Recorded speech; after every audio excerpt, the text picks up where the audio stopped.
Hi, everybody. Welcome to Bad Catholic Movie and TV Notes. I'm Mark, the Bad Catholic. This is Bad Catholic Views for January of 2019. I'm going to try about once a month to do a review of what I've been watching out of my collection. It'll be all discs out of my collection. And of course, I'm an old guy, so I have a lot of DVDs, and I by no means have replaced all of them with Blu-rays, and don't intend to because it would be cost prohibitive. Um, and Gradually as we go along, I'll get new Blu-rays, and I may get Blu-ray, replace some of the old DVDs with Blu-rays. But like I said, I'm an old guy. I've been collecting for quite a long time, since DVD first came out, whenever it was around the turn of the century. And It sounds funny to talk about the turn of the century. But anyway, because I still keep thinking about the turn of the century as being from the 1800s to the 1900s, and not from the 1900s to the aughts, or whatever, to the 2000s, to the 21st century. All right, Bad Catholic and the 21st century. Well, anyway. All right, so anyway, here's what I've been watching. The first one we got is this DVD of Jezebel from 1938, directed by William Wyler, starring Bette Davis and Henry Fonda. I'll open it up and let you let you take a look there. We'll talk for a minute about William Wyler, the director. William Wyler directed some great old Hollywood films like Ben-Hur with Charlton Heston in 1959 and The Best Years of Our Lives in 1946. Wyler was a German Jew and a cousin of Carl Laemmle, who founded Universal Studios. In 1921, Laemmle hired Wyler, who was working in a clothing store in Paris, to work at Universal. Wyler's been quoted as saying that America seemed as far away as the moon to him at the time. Wyler began his career in the silent movies as a swingman, cleaning stages and moving sets. Over time, Wyler worked his way up to film editor and finally director. The young Wyler was set to work at Universal as a director, directing silent movie westerns. The star of this film is Bette Davis, and Bette Davis received 3 Oscar nominations for films that she made under Wyler's direction. This film, Jezebel, won Davis her 2nd Academy Award. Jezebel is set in New Orleans in the decade before the Civil War in the 1850s. Jezebel was supposed to be Warner Brothers' Gone with the Wind, and Warner Brothers in the 30s was known as a studio that turned out one gangster movie right after the other. So the commentary on this disc says that this film was Warner Brothers doing MGM, doing its imitation of MGM, because usually Warner Brothers didn't spend this much money on a movie and didn't have some big costume drama and didn't go to all this expense to dress sets and things. In this movie, Bette Davis plays a spoiled Southern belle who's engaged to marry a banker played by Henry Fonda. And of course, she messes it up because she's all arrogant. She's a Jezebel. In other words, you can't live with her. In other words, that means she's a biatch. Anyway, she messes it up, and there's this whole thing about she wants to go to some ball in New Orleans wearing a red dress, when she's supposed to, when her being a unmarried lady, she's supposed to wear a white dress. But she wants to wear a red dress to the ball, and of course, if you don't know, red is the color of ladies of ill repute. So proper ladies don't wear red. Uh, so it's advertising something which is really embarrassing. So they get to the ball, and she gets all embarrassed, and Henry Fonda makes her stay, even though she's all embarrassed and everything. Anyway, so she messes it up, and he gets mad, and he goes off up north and marries a Yankee girl. And when he comes back down south a year or two later, of course, she starts all of her stuff, and sparks fly, and she causes guys to fight duels with each other, and that kind of thing, because she's trying to make Henry Fonda jealous and dump his wife for her. But anyway, she finally redeems herself during a yellow fever epidemic. And this was sort of considered to be,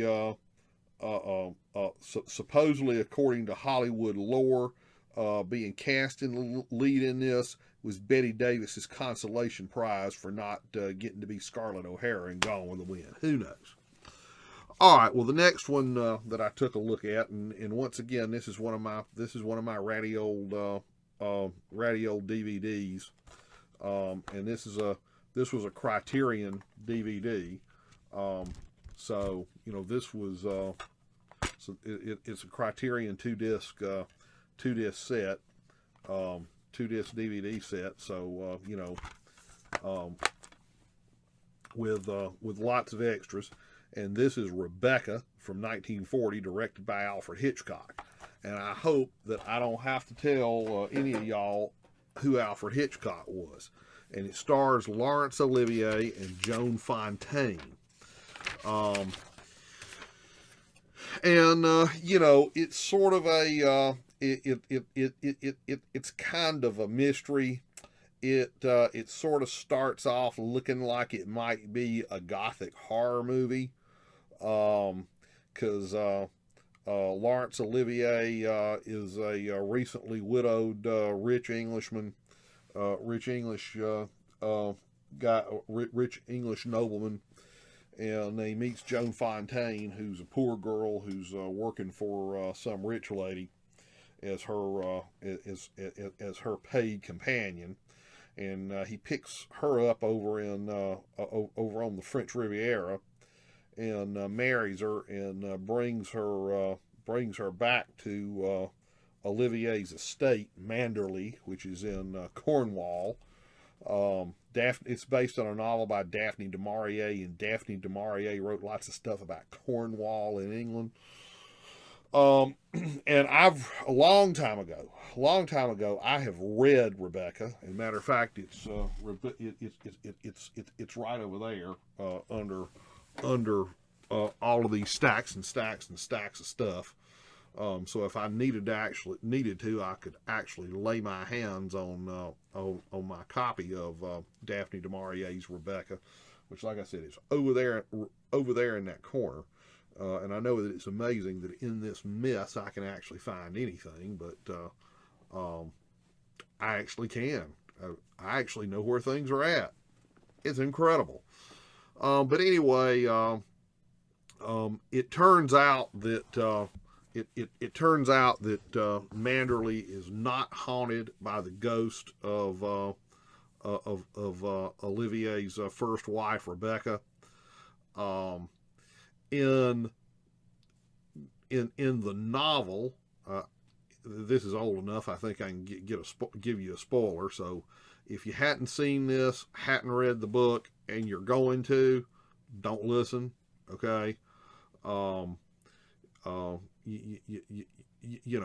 probably shouldn't be too worried about giving spoilers to an 80-year-old movie, but oh well.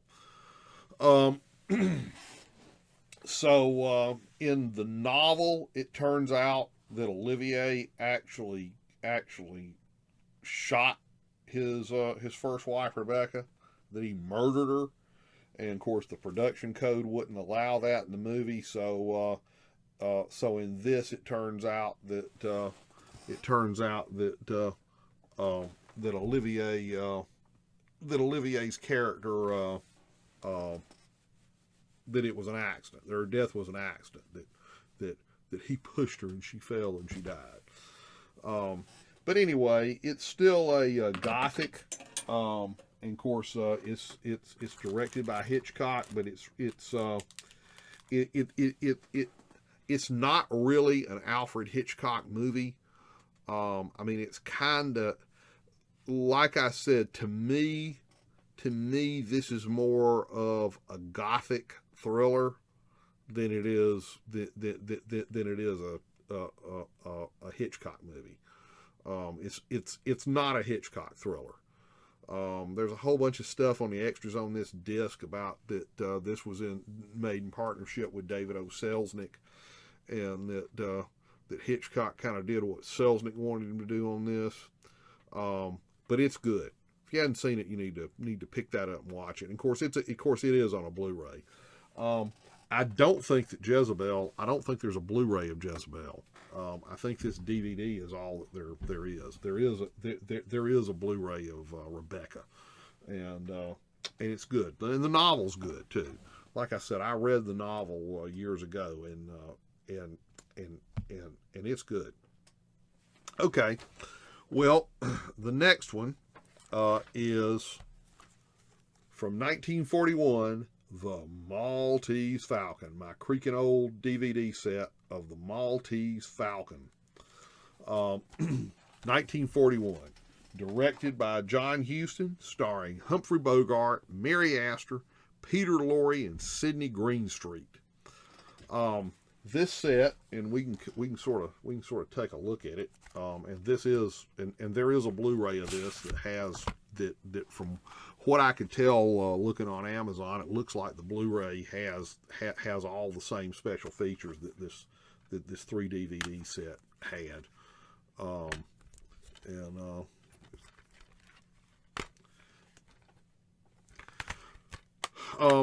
Warner Brothers had made 2 earlier versions of Dashiell Hammett's novel, and it is Dashiell Hammett, not Dashiell Hammett.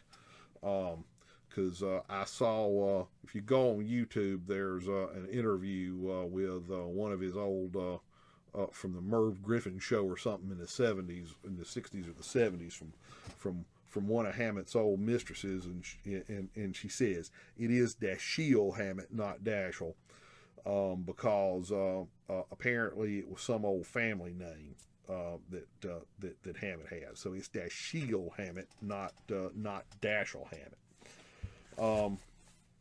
But anyway, Warner Brothers had made this twice before.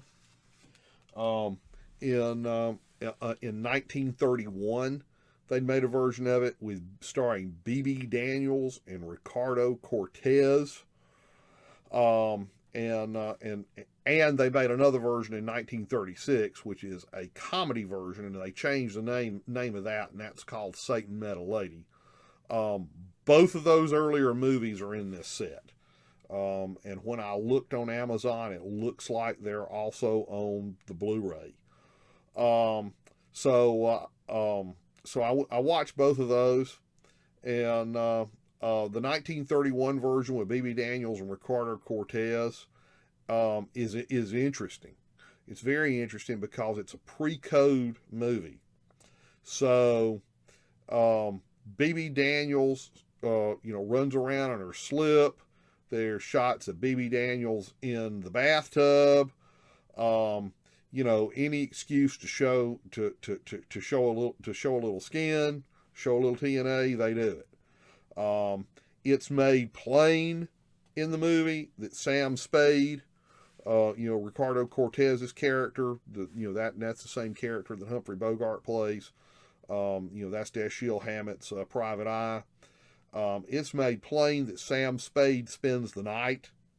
The most interesting thing to me is about the 1931 version is that Sam Spade, the Ricardo Cortez character, visits the Bebe Daniels character in prison at the end of the movie after he's turned her in and she's been convicted of murder, and he goes and tells the guard to be nice to her, and give her some extra cigarettes and stuff and take care of her, um, you know, really, really, really, really nice to do that for your girlfriend, Um, um, anyway, the 1936 version, Satan Met a Lady, is just bad. It's terrible. I mean, even though it stars Bette Davis in the femme fatale role, it's been recast as a comedy, and it doesn't work. It just goes to show that regardless of how good the actors are, if the material is bad, even good actors can't make bad material good. It's just bad. The commentary indicates that the deal was that Warner Brothers wanted to re-release the 1931 version, and the Hays office, the production code office, said no, that that 1931 version was immoral, and they weren't going to let it be re-released. So that's why Warner Brothers remade it, but it's just bad. Anyway, back to the 1941 version, the classic Maltese Falcon. This is one of the first film noirs. Director John Huston played with the lighting, with all of those shots, playing with shadows and lighting and all that, which was mostly done because the thing was filmed on the back lot, and they were trying to make those sets on the back lot look impressive. Not necessarily trying to start a whole genre, but that's what happened. For instance, Huston filmed Sidney Greenstreet from below looking up, which makes Greenstreet look even more menacing. It also makes him look fatter. Greenstreet in this is described as the Fat Man, and he's evil. Sidney Greenstreet's played lots of villains. And Mary Astor, to our 21st century eyes in this movie, Mary Astor almost looks a little matronly in this. But, the public in 1941 would have known that Mary Astor had just come through a big scandal. She got involved in a child custody, big bloody child custody battle, in a divorce with a doctor that she was married to. And this doctor publicly, this husband, trying to gain advantage in his child custody case, publicly released Mary Astor's diary. And in this diary, apparently Mary Astor had gone into graphic detail about sexual encounters that she had with various men in Hollywood, and had kind of critiqued their performance. So there was some really racy stuff. But now, Mary Astor wound up winning the child custody case. The studio decided to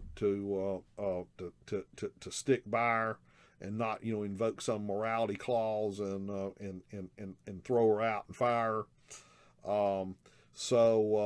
So Mary Astor was kind of a hot property, so she had this big sexy reputation because of all that.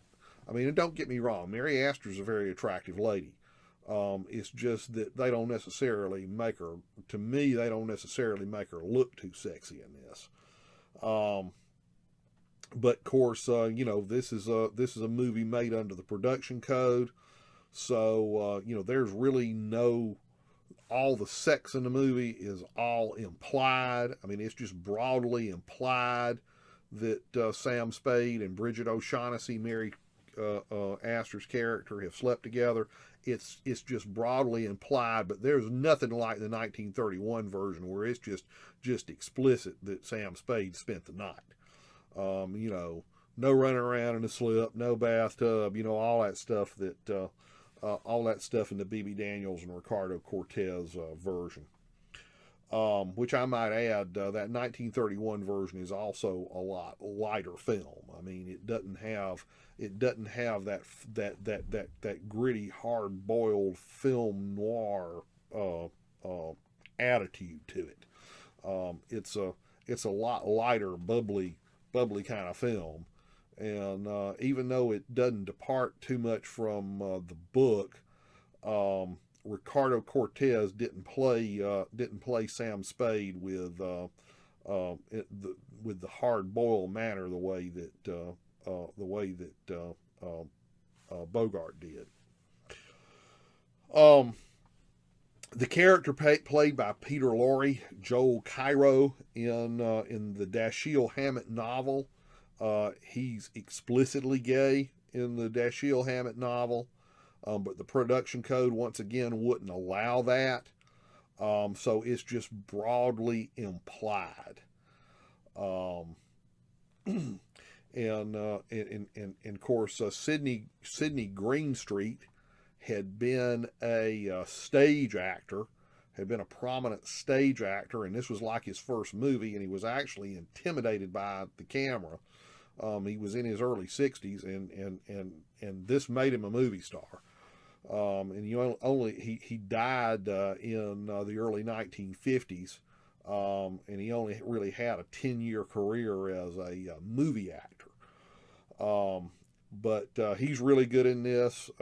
He's the fat man, and they're all trying to get the Maltese Falcon, which is this thing from that one of the Holy Roman Emperors was supposedly given by the Knights of Malta. That's a jewel encrusted gold statue that's been covered in black enamel, and that's the MacGuffin that everybody's trying to get in this.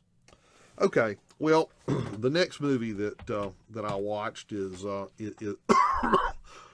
excuse me, is In This Our Life, also directed by John Huston, starring Olivia de Havilland and Bette Davis, with Dennis Morgan and George Brent, and this is a DVD. This is one of these Warner Archive things.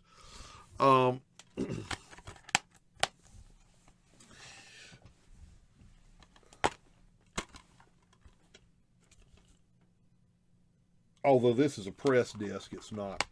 It's not one of those burn on demand ones. Anyway, it might be pretty obvious that by now that I'm going through John Huston's movies, so that's sort of my little project that I'll be working on. That I'm trying to watch I'm trying to watch as many of the movies directed by John Huston as I can, and hunting some of them down has proven to be a little bit challenging. But this is from 1942, and the interesting thing about that is that principal photography began in October of 1941, but the shoot didn't wrap until January of 1942, and of course the Japanese attacked Pearl Harbor on December 7th of 1941. John Huston left 3 days later on December 10th to join the Army, and the film was finished by director Raoul Walsh. This movie is kind of like a Gone with the Wind reunion because it's got Olivia de Havilland in it, and it's got Hattie McDaniel, and Hattie McDaniel was Mammy in Gone with the Wind, and of course she plays another maid in this because that's about the only roles that they would that they would give black people in the early 40s. The film set in contemporary Virginia. with Betty Davis once again playing a rich, spoiled Southern belle. So contemporary then, with in the early 40s. This time Betty Davis and Olivia de Havilland play sisters, and Betty Davis runs off with Olivia de Havilland's husband and abandons her fiance. And eventually Betty Davis's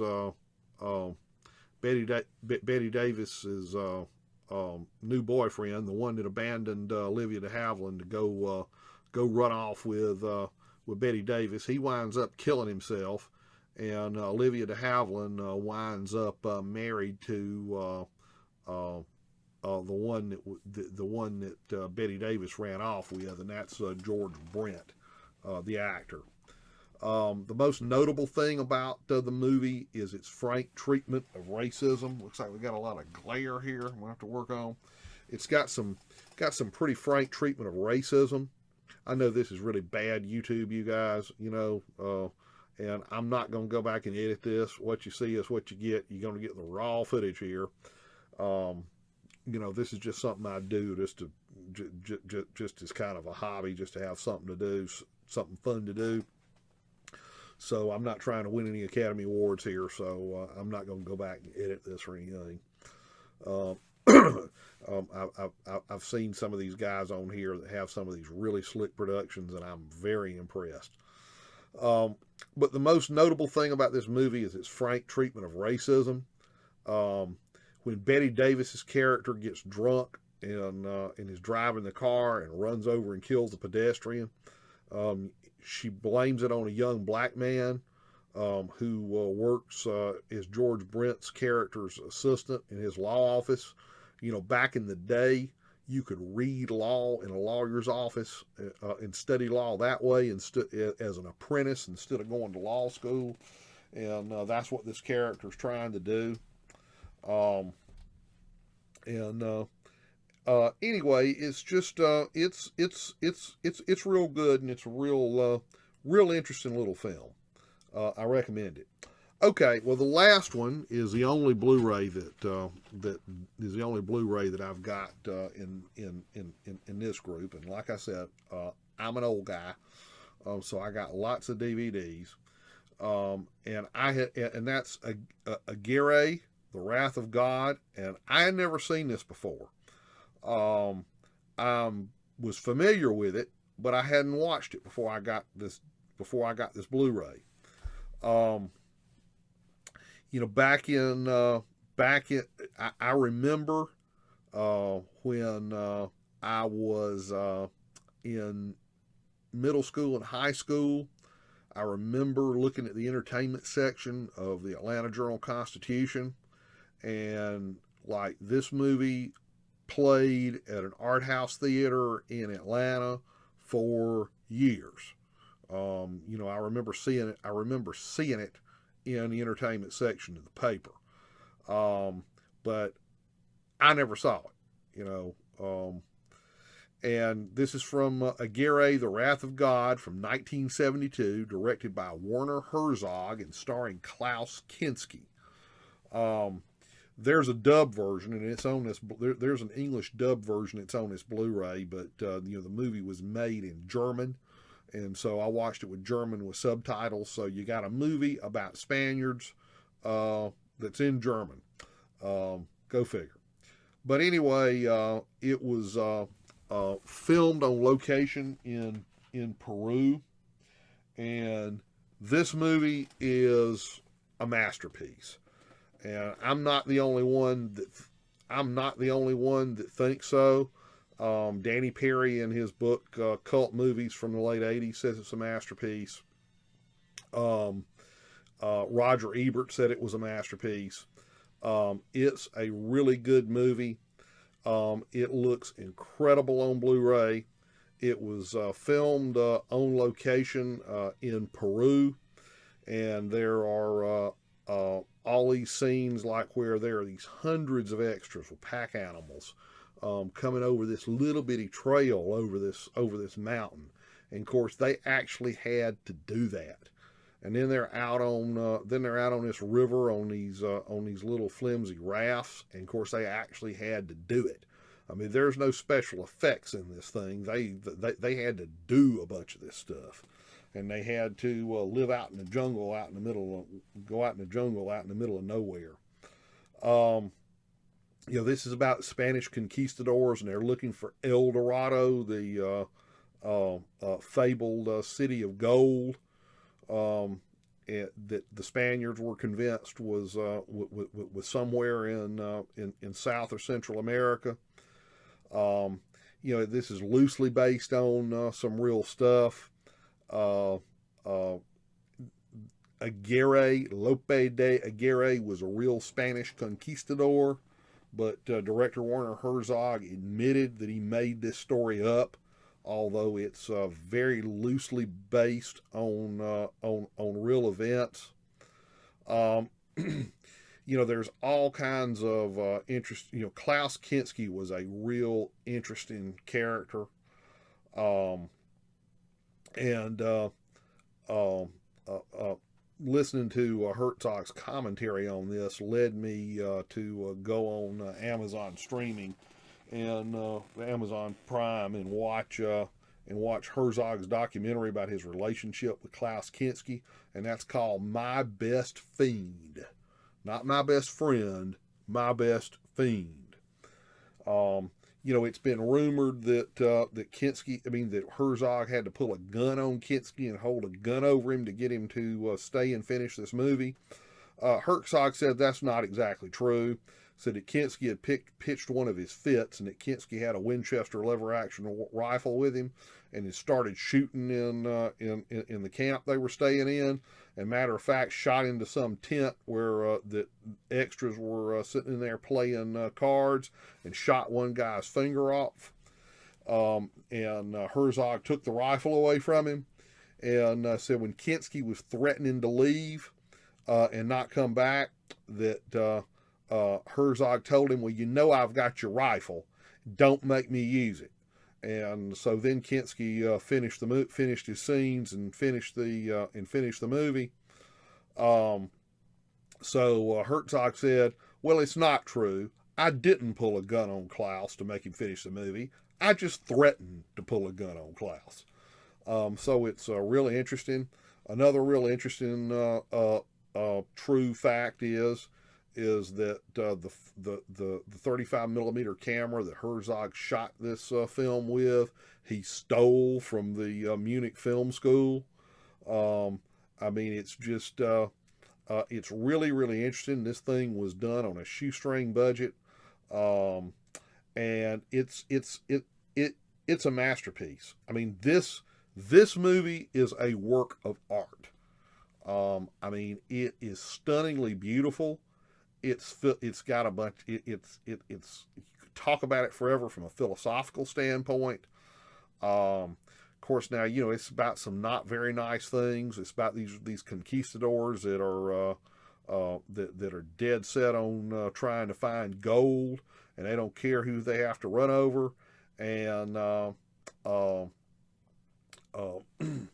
course, I guess the movie's old enough now that that I can tell you that everybody dies.